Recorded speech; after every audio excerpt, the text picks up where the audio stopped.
Prabowo tentu ada sisi bagusnya dan ada sisi jeleknya sebagai manusia. Dan dalam pidato sidang paripurna kemarin, dia menyampaikan semua sisi baiknya. Itu haknya dan dia tampaknya sangat menikmati, membanggakan isi pidatonya. Nggak peduli ada bagian yang kurang akurat, tidak masuk akal, dan jelas seperti mau membodohi rakyat khususnya netizen.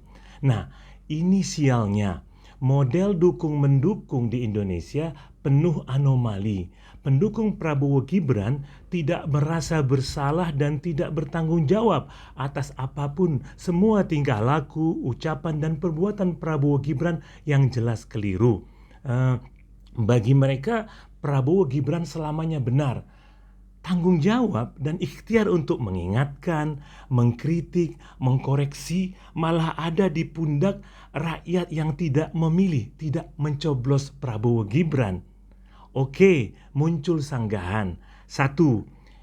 Emangnya apa sih kelakuan Prabowo yang keliru, yang salah? 2. Kenapa kalian nggak sabaran? Demo terus mau menjatuhkan Prabowo. Kenapa nggak sabaran menunggu Pilpres 2029? Saya sendirian tentu nggak sanggup menjawab dua sanggahan tadi, tapi sekedar menjawab izin saya sampaikan 5 hal berikut. 1. Sebagian warga Pati sudah protes turun ke jalan sejak mantan Bupati Sudewo dari Gerindra ditangkap KPK. Rakyat Pati protes pajak UMKM yang beromset 6 juta. Padahal selama ini hidup mereka sangat susah dan mencoba bertahan hidup.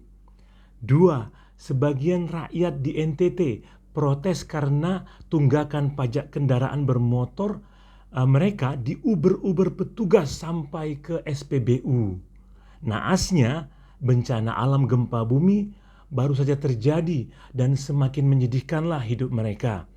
3. Sebagian rakyat Papua yang biasa disebut OPM semakin menunjukkan keinginan mereka merdeka lepas dari Indonesia. 4. Sebagian rakyat Aceh juga semakin menunjukkan keinginan mereka merdeka lepas dari Indonesia.